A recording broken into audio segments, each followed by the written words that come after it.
Hello, everyone.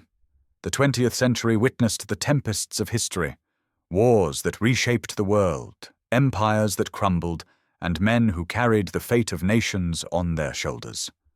Among countless generals, only one made the entire Soviet Union, and even the world, bow in respect. Georgy Konstantinovich Zhukov, the hero of the Soviet Union, the symbol of victory over fascism, the commander whose name still echoes through the corridors of history. A man who embodied both the glory of triumph and the loneliness that follows it. Zhukov was not merely a soldier. He was the living image of Russian willpower, of human endurance forged in fire. From a poor rural boy tending horses, he rose by sheer grit and discipline to become the marshal of victory, the man whose decisions changed the course of the Second World War. Throughout the Great Patriotic War, Zhukov's name became inseparable from Moscow, Stalingrad, Kursk, and Berlin, 4 battles that defined the fate of the Soviet Union. Whenever the motherland stood on the brink of collapse, it was Zhukov they called, and each time he returned with victory, paid for in blood, in the lives of hundreds of thousands, and perhaps in pieces of his own soul. Zhukov was not a gentle commander. He was harsh, disciplined, often merciless. He didn't believe in luck, only in order, strategy, and sacrifice. To his soldiers, he was the god of war. To his superiors, he was impossible to control. And to history, he was the only man who could speak to Joseph Stalin as an equal, even daring to say no when others trembled in silence. That defiance made Zhukov both the most respected and the most feared man in the entire Soviet hierarchy. After the final victory in 1945, when the Red Army marched across Red Square in triumph, it was Zhukov who rode a white horse at the head of the parade. That moment, immortalized in black and white film, turned him into the living embodiment of victory, the beating heart of a nation reborn from the ashes. But from that very height, his life began to descend into the long shadows of suspicion and betrayal. Glory, after all, shines brightest right before it burns. The same system that once praised Zhukov as a savior soon began to fear him. Whispers turned into reports, reports into accusations. The hero of the people became a threat to the throne of power. He was stripped of command, exiled from Moscow, and pushed into silence, not because he failed, but because he stood too tall. Some say Zhukov did not fall because he was guilty, but because he was great. And in a regime where power mattered more than gratitude, greatness could become a dangerous crime. In his later years, Zhukov lived quietly, away from the spotlight, away from politics. But in the hearts of millions of Russians, he remained the man who had saved their homeland. For if Stalin was the mind behind victory, then Zhukov was its heart, a heart that had beaten in the smoke and thunder of war and never once bowed to fear. More than 70 years after the end of World War II, the name Georgy Zhukov still carries the weight of triumph. He was a commander of the battlefield, yet a prisoner of his own glory. A proud man, a lonely man, and an immortal one. Because Zhukov did not just fight for his country, he fought for something greater, the belief that human courage can outlive fear, and that even the heaviest destiny can be conquered. Zhukov, the hero of Russia, the victor of war, and the man who lost the battle for power. He was born in the vast silence of the Russian countryside, in the small village of Strelkovka, near Kaluga, on December 1st, 1896. The boy's name was Georgy Konstantinovich Zhukov, a name that would one day echo across battlefields from Moscow to Berlin. He came from poverty, the son of peasants, raised among fields and horses. His father, Konstantin, was a poor farmer. His mother, Ustinya, a devout woman hardened by endless labor. They could never have imagined that their son, born into mud and hunger, would one day wear the uniform of a marshal, his chest covered with stars and medals, and that the entire Soviet Union would call him simply the victor. Zhukov's rise was not a miracle. It was forged in discipline, courage, and a relentless belief that a soldier's duty is to win, no matter the cost. He joined the army as a young man, fought through the First World War, and when revolution swept across Russia, he stayed with the Red Army, fighting for the new world being born from chaos. It was there that he learned his craft, not in classrooms or academies, but in mud, blood, and the cold silence after a battle. By the time the Second World War erupted, Zhukov had already become one of the most brilliant strategists in Soviet ranks. He was ruthless, precise, and absolutely loyal to victory. He understood war not as glory, but as a test of endurance, a brutal equation where hesitation meant death, and only those who acted decisively would live to see another dawn. When the German armies came crashing into Soviet territory in 1941, burning everything in their path, it was Zhukov who stood between Moscow and destruction. He reorganized defenses, imposed iron discipline, and turned retreat into resistance, resistance into counterattack. It was under his command that the Red Army first stopped the seemingly invincible Wehrmacht at the gates of Moscow, a turning point that changed the fate of the entire world. From that moment on, Zhukov's name became legend. He was the architect of the Soviet victories at Stalingrad, Kursk, and finally Berlin, the man who watched the Nazi flag fall from the Reichstag, who stood beside Stalin as the cannons of victory thundered across Europe. 4 times he was named Hero of the Soviet Union. His medals could fill a room, his reputation, a nation's pride. But behind that triumph, there was a man, not a statue. Zhukov was not easy to love. He demanded everything from his men, and even more from himself. He could be cruel, blunt, unyielding. He valued results more than sympathy, and often believed that compassion was a luxury soldiers could not afford. To his soldiers, he was a god of war. To his rivals, he was a storm that could not be controlled. And to Joseph Stalin, he was both an asset and a threat. After the victory parade in Red Square on June 24, 1945, where Zhukov rode a white stallion as the armies of the Soviet Union saluted him, it seemed that his place in history was secure forever. Yet within months, the winds of politics began to shift. In a world ruled by suspicion, even heroes could be seen as dangerous. The same courage that had carried him through battle now became the cause of his downfall. Zhukov was admired by soldiers, beloved by the people, and feared by those in power. Rumors began to spread. Accusations of arrogance, of hidden wealth, of disloyalty. He was demoted, then exiled to command distant military districts, from Odessa to the Urals. His victories were celebrated in parades, but his name was spoken in whispers in the corridors of the Kremlin. For years, Zhukov lived under watchful eyes. He was stripped of influence, surrounded by silence. He spent his later life writing memoirs, not as a conqueror, but as a man trying to understand how glory can turn into isolation so swiftly. He loved his country, his daughters, his comrades, but he never loved power. Perhaps that was his final defiance. Georgy Zhukov passed away on June 18, 1974, in his home near Moscow, quietly, without the sound of marching drums, without the roar of cannons he once commanded. He was 77 years old. At his funeral, thousands of soldiers and citizens stood in silence. They did not see a fallen politician or a disgraced officer. They saw a man who had carried Russia on his shoulders through the darkest years of its existence. Time has a way of washing away propaganda, leaving only truth. And the truth about Zhukov is simple. He was not perfect. He was human. He made mistakes. He demanded too much. He was sometimes feared more than loved.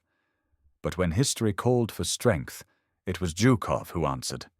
He was the shield of the motherland, the fist of victory, and the spirit of a nation that refused to surrender. Today, his bronze statues still stand tall across Russia. Children learn his name in schools, soldiers whisper it with pride, and historians, even now, continue to argue, was he a hero or a tyrant? The answer perhaps lies somewhere between those two words, because Georgy Zhukov was both, and it was precisely that contradiction that made him one of the greatest commanders the world has ever known. He was not born a commander. He was born a peasant, a boy who knew the cold of winter before he knew the warmth of comfort. In Strelkovka, life was harsh and unyielding. The fields demanded sweat, the winters demanded endurance, and the empire demanded obedience. For young Georgy Zhukov, the world was not a place of dreams. It was a place to survive. His hands learned the weight of labor long before they touched a rifle. He tended horses, carried grain, and mended harnesses, his strength forged in the quiet suffering of rural Russia. School was a luxury. Discipline was life. He grew up with a sense of order, of respect for rules, and a belief that only through struggle could one earn dignity. When war came in 1914, it tore through his village like a storm. At 17, Zhukov was conscripted into the Imperial Russian Army. He served as a cavalryman, a young soldier on horseback, facing machine guns and artillery with nothing but courage and a saber. He was wounded twice, decorated for bravery, and even in the chaos of a collapsing empire, he displayed the same cold precision that would later define him. But when the old world burned in revolution, Zhukov made a choice that would shape his destiny. He joined the Red Army, not out of politics, but out of loyalty to the idea of order amidst the storm. The civil war that followed was merciless, brother against brother, and Zhukov learned the hardest lesson of all. Victory has a price, and mercy is often the first casualty. During those early years, Zhukov's reputation grew. He was not a man of words, but of results. He studied the science of war with almost religious devotion. Tactics, logistics, timing, every detail mattered. He learned that battles were not won by courage alone, but by organization, communication, and the ability to make decisions in moments when others froze in fear. By the 1930s, the young cavalryman had become a rising star in the Red Army. While purges swept through the ranks, officers arrested, friends vanished, Zhukov survived. Some said it was luck. Others said it was because Stalin needed men like him, strong, silent, obedient, and willing to win at any cost. But Zhukov was not merely obedient. He possessed something far more dangerous, independent judgment. He could obey orders, yes, but he could also see when those orders were wrong. And when the time came, he dared to correct them. That moment came in 1939 at the remote border of Mongolia, in a forgotten valley near the Khalkhin-Gol River. Japanese forces had crossed into Soviet territory, expecting an easy victory against what they thought was a disorganized Red Army. They did not yet know the name Zhukov. They would not forget it again. Appointed to command the front, Zhukov moved with terrifying speed and precision. He studied the terrain, mapped every crossing, and built a plan that blended aggression with control. When the battle began, the Soviets struck like a hammer, encircling the enemy, cutting off their retreat, and annihilating entire divisions. It was one of the first great victories of modern mechanized warfare, and it made Zhukov a legend inside the Red Army. Even Stalin, a man slow to praise, took notice. Khalkhin-Gol was not just a battle. It was the birth of Zhukov's military doctrine: attack fast, hit hard, never give the enemy time to breathe. He believed that hesitation killed more soldiers than bullets. From that day on, every campaign he led carried that same ruthless precision, a rhythm of motion and momentum that would later turn the tide of the entire Second World War. But for all his victories, Zhukov remained an outsider among politicians. He was blunt, sometimes abrasive, and refused to flatter his superiors. He drank little, spoke rarely, and smiled even less. His loyalty was to the army, not to power, not to ideology. That made him indispensable and dangerous. Those who met him often remembered his piercing eyes, cold, calculating, but alive with purpose. He listened more than he spoke, and when he finally did speak, his words were simple, decisive, final. In him, soldiers found a commander they could trust. In him, Stalin found both a weapon and a potential rival. Zhukov never sought glory. He sought results. And as Europe spiraled toward total war, the man who had once been a poor village boy now stood among the highest ranks of the Soviet military. The storm of history was gathering once again, and this time it would test not just his skill, but his soul. The year was 1941. The world had already seen darkness, but nothing compared to what was coming. In the summer, Hitler's armies unleashed the largest invasion in human history. 3 million soldiers, thousands of tanks and planes, rolling east under one command, crushed the Soviet Union in a single blow. Within months, the Red Army was shattered. Cities burned, villages vanished, and millions were taken prisoner. The German Wehrmacht seemed unstoppable, its black crosses flying ever closer to Moscow, the beating heart of the Soviet world. By October, the capital trembled. The front lines were collapsing. Refugees flooded the roads. Factories were dismantled and shipped east in desperate haste. Even the Kremlin began preparing for evacuation. And yet, amidst this chaos, a single man arrived to take command.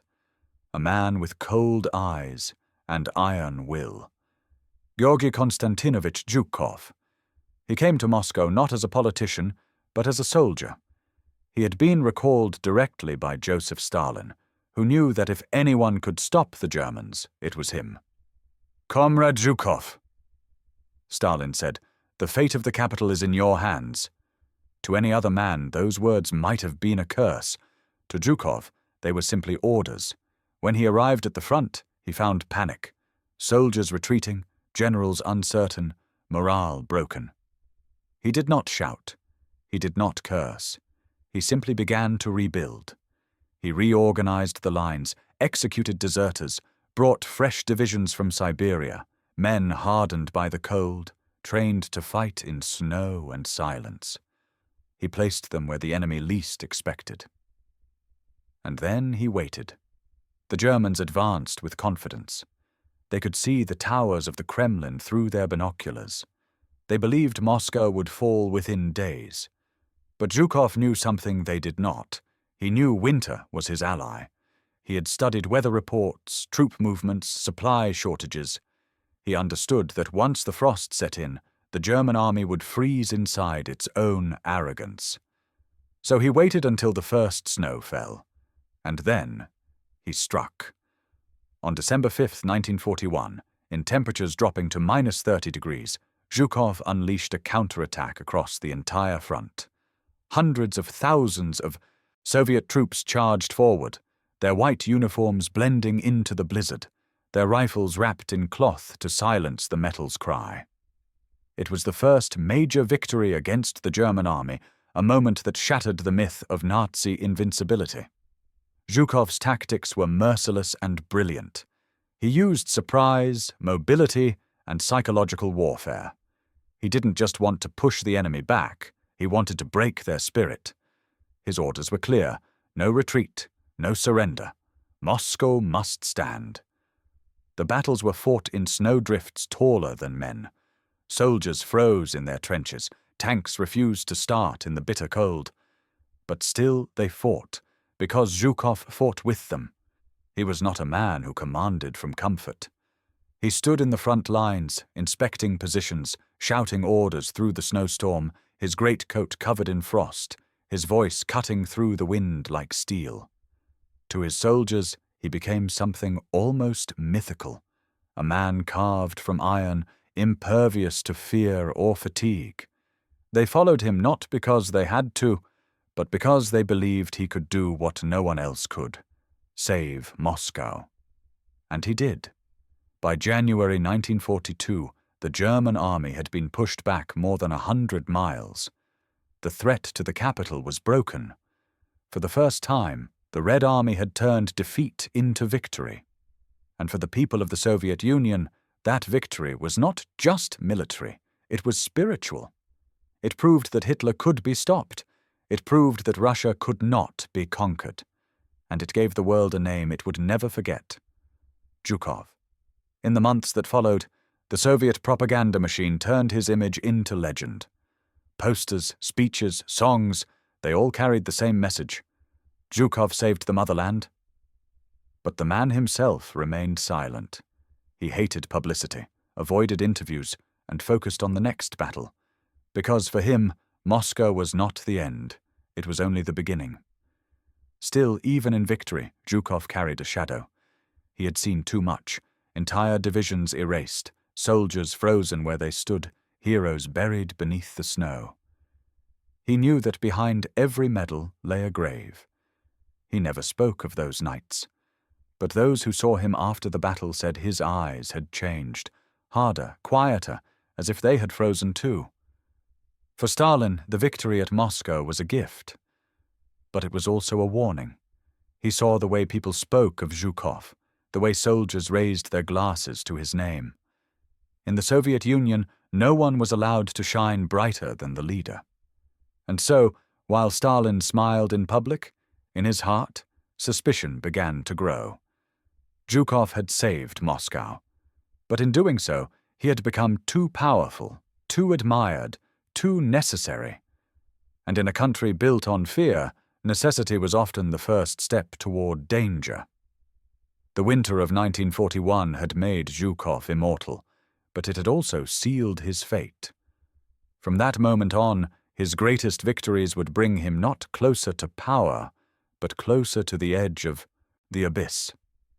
When winter melted into spring, the world had changed. The once invincible German war machine had been stopped, not destroyed, but wounded. And standing at the center of that defiance was Marshal Georgy Zhukov, the man Stalin now called upon for every battle that truly mattered. The Soviet Union was bleeding, yet unbroken. Entire cities lay in ruins, millions were dead or missing, but the Red Army, forged in fire, was learning, adapting, growing stronger with every sacrifice. And in this crucible, Zhukov became more than a general. He became the embodiment of resistance itself. In the summer of 1942, Hitler struck again, this time at Stalingrad, the city that bore Stalin's name. He wanted to break the Soviet spirit once and for all, to seize the Volga and open the road to the oil fields of the Caucasus. The city became a symbol of pride, of defiance, of survival. And Zhukov was called to orchestrate its salvation. He didn't command from inside the city, he commanded the storm that surrounded it. Zhukov's mind was already working several steps ahead. While the German Sixth Army pushed into Stalingrad's smoking streets, he built a trap. He gathered forces from the north and south, hidden behind the frost and silence. Then, in November, Operation Uranus was unleashed. The Red Army struck like thunder. Columns of Soviet armor tore through the flanks of the German army, encircling hundreds of thousands of enemy troops inside the ruins they had conquered. When the circle closed, Zhukov's voice echoed across the radio lines. No surrender. Tighten the ring. Let them feel the winter. By February 1943, the once proud German Sixth Army was gone, destroyed in the snow. Nearly 300,000 men lost. It was the turning point of the war. The impossible had happened. The Red Army had not just survived, it had triumphed. For the first time, the world looked east and whispered, "The Germans can be beaten." And in Moscow, Stalin's cold eyes softened, briefly. He raised Zhukov higher than ever before, even as he quietly began to fear the power of his own marshal. The next summer, 1943, brought a new kind of battle, one the world had never seen before. Near the town of Kursk, 2 million soldiers, 6,000 tanks, and thousands of aircraft gathered for a single confrontation that would decide the fate of the Eastern Front.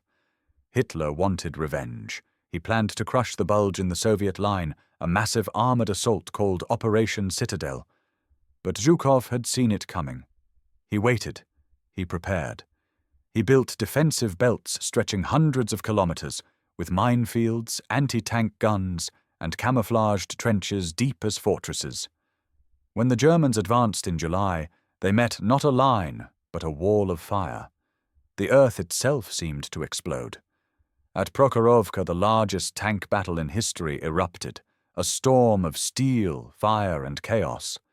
Soviet T-34s charged headlong into German Tigers, colliding at point-blank range.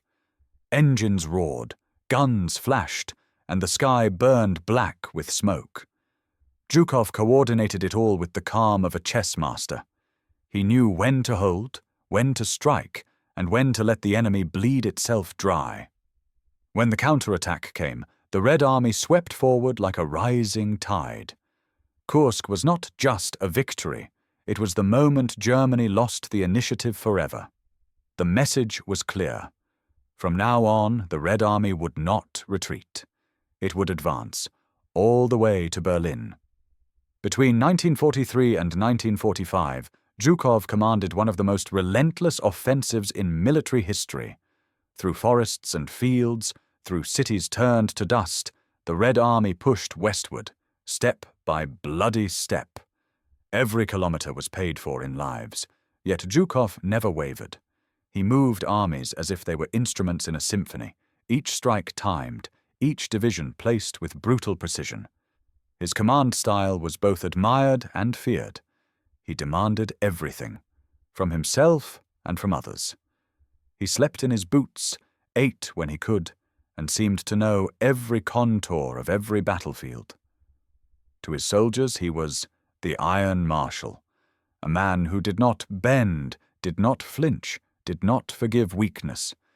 But behind that iron mask was something more, a deep, almost sacred sense of duty to the land that had raised him. By early 1945, Zhukov's armies stood on the banks of the Oder River, the final barrier before Berlin. The war was entering its final act, and the whole world was watching. In April, the order came: take Berlin. The city that had once ruled Europe would now face the reckoning of its own creation. Zhukov prepared the assault with surgical precision.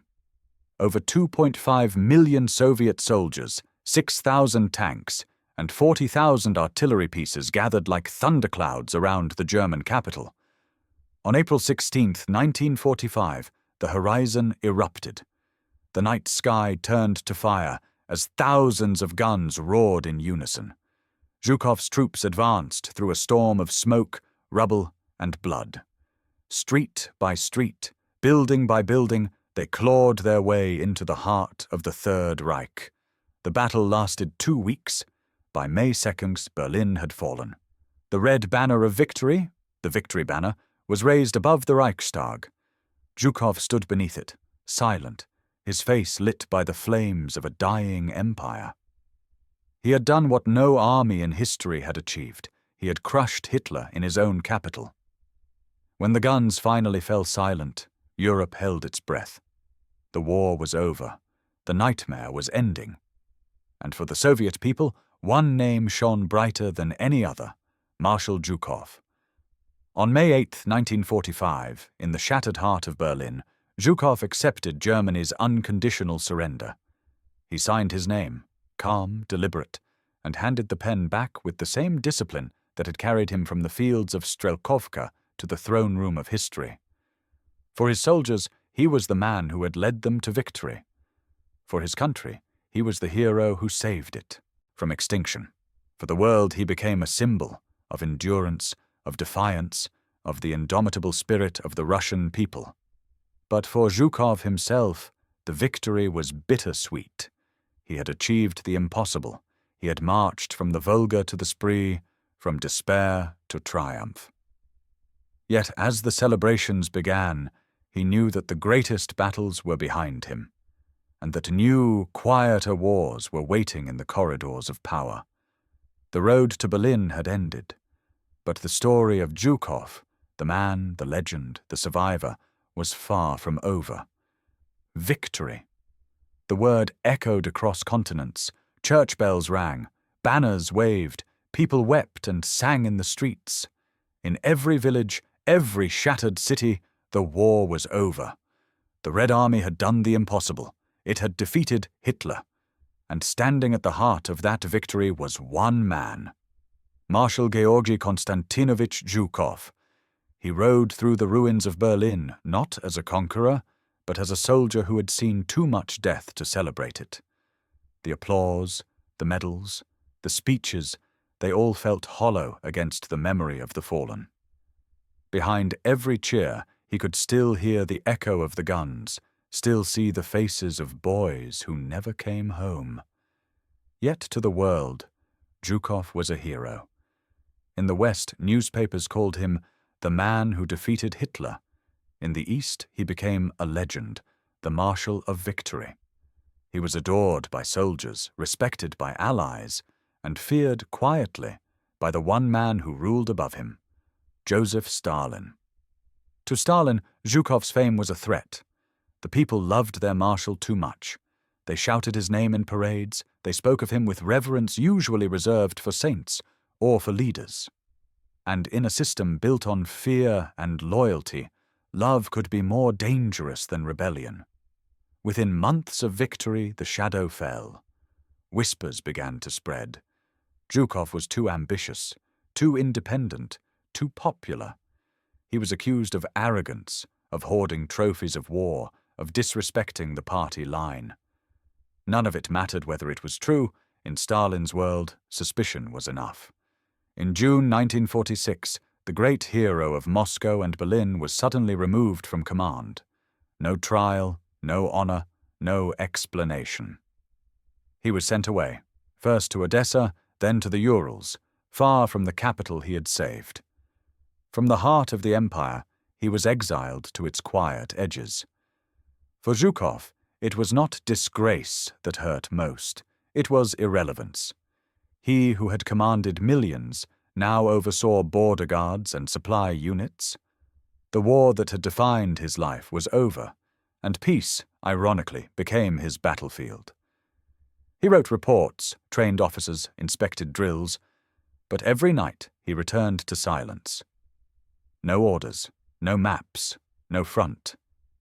He once told a fellow officer quietly, "A commander without war is like a sword left to rust." Years passed. When Stalin died in 1953, the Iron Curtain of fear began to lift, and with it came redemption. Zhukov was recalled to Moscow, restored to honor by Nikita, Khrushchev, and for a brief moment the old fire returned. He stood again in parades, his chest heavy with medals, his eyes reflecting both pride and weariness. But the corridors of power had changed little. Even among those who owed him their freedom, there was envy, mistrust, fear of his influence. He was made Minister of Defense, but soon found himself once again on the wrong side of politics. In 1957, accused of Bonapartism, the crime of being too admired, too independent, too strong, he was dismissed once more. This time, he did not protest. He returned home to his dacha outside Moscow and faded from public life. There, surrounded by quiet forests and the ghosts of his soldiers, the great marshal lived out his remaining years. He fished, wrote his memoirs, and rarely spoke of the war. Those who visited him said he still carried himself like a soldier, upright, measured, eyes sharp as ever. But there was melancholy too, the stillness of a man who had outlived his purpose. In 1974, Georgy Konstantinovich Zhukov passed away at the age of 77. He was buried with full military honors as millions lined the streets to say goodbye. Flags lowered, drums rolled, and the guns that once thundered for war now fired their last salute to the man who had brought peace. Even in death he commanded respect, not from fear, not from power, but from something far deeper, the eternal gratitude of a nation he had saved. Today his name stands carved in stone and memory. The bronze statues, the victory parades, the songs, they all carry echoes of that iron figure who stood unflinching when the world around him burned. Zhukov was not a saint. He was hard, demanding, sometimes ruthless. He made mistakes, he lost men, he bore the weight of impossible choices. But history does not ask for perfection. It remembers those who stood firm when others fell. And in that measure, few men ever stood taller. He was a peasant who became a marshal, a soldier who became a legend, and a hero who became a symbol of endurance itself. He fought not for glory, but for survival, not for power, but for duty. And though politics tried to erase his light, it could never extinguish it. Because some victories are not written in medals or parades, they are written in the hearts of those who endured. And in that, Marshal Georgy Zhukov will forever remain what history made him, the man who stood between darkness and the dawn. And that was the full story. If you found this video helpful, don't forget to like, share, and subscribe to Stories and Documents, and turn on the notification bell so you won't miss any future episodes like this one. Thank you for watching, and goodbye for now.